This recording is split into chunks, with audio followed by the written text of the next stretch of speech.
ദുബായിയുടെ coastal line എന്ന് പറയുന്നത് 72 ആണ്. ഈ 72 കോസ്റ്റൽ ലൈനിൽ ആകെ നമുക്ക് 11 ഐലൻഡ്സ് ആണ് വരുന്നത്. ഈ 11 ഐലൻഡ്സിൽ ആകെ 6 ഐലൻഡ്സിൽ മാത്രമാണ് നമുക്ക് beach front free hold apartments വരുന്നത്. ദുബായിൽ വാട്ടർ ഫ്രണ്ട് പ്രോപ്പർട്ടീസിൻ്റെ ഡിമാൻഡ് മൂലം ദുബായ് ഓരോ വർഷവും $1 മില്യൺ മുടക്കിയാണ് ഇവിടുത്തെ ബീച്ച് എക്സ്പാൻഡ് ചെയ്യുന്നത്. ദുബായ് എക്കണോമിക് അജണ്ട 2033യുടെ ഭാഗമായിട്ട് ദുബായ് അനൗൺസ് ചെയ്തൊരു പ്രോജക്റ്റാണ് ദുബായ് റീഫ് പ്രോജക്റ്റ്. ഇതിൻ്റെ മെയിൻ ഇൻറ്റൻഷൻ എന്ന് പറഞ്ഞു കഴിഞ്ഞാൽ ദുബായിൽ മറൈൻ ലൈഫ് പ്രൊട്ടക്റ്റ് ചെയ്യുക. ആർട്ടിഫിഷ്യൽ റീഫ് മോഡ്യൂൾ കടലിൽ പ്ലേസ് ചെയ്തിട്ട് അവിടെ ഒരു ബയോഡൈവേഴ്സിറ്റി ക്രിയേറ്റ് ചെയ്യുകയാണ് ഇവരുടെ ലക്ഷ്യം. ഇതിൻ്റെ കൺസ്ട്രക്ഷൻ ഓൾറെഡി സ്റ്റാർട്ട് ചെയ്തിട്ടുണ്ട്. ബൈ 2027 ആകുമ്പോഴത്തേക്ക് ഇതിൻ്റെ ഫസ്റ്റ് ഫേസ് കംപ്ലീറ്റ് ആവും. ദുബായ് ഐലൻഡ്സ് മുതൽ പാം ജബലിൽ വരെയുള്ള ഒരു മെഗാ പ്രോജക്റ്റാണിത്. ഇതിൻ്റെ ഫസ്റ്റ് ഫേസ് വരുന്നത് ദുബായ് ഐലൻഡ്സ്, മാരിടൈം സിറ്റി എന്നീ ലൊക്കേഷനിലാണ്.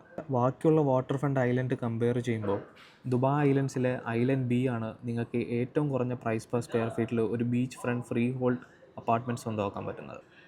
ദുബായ് ഐലൻഡ് ബിന്ന് ഏകദേശം 15 മിനിറ്റ് കൊണ്ട് നിങ്ങൾക്ക് down town DIFC Dubai international എയർപോർട്ടിൽ എത്തിച്ചേരാം.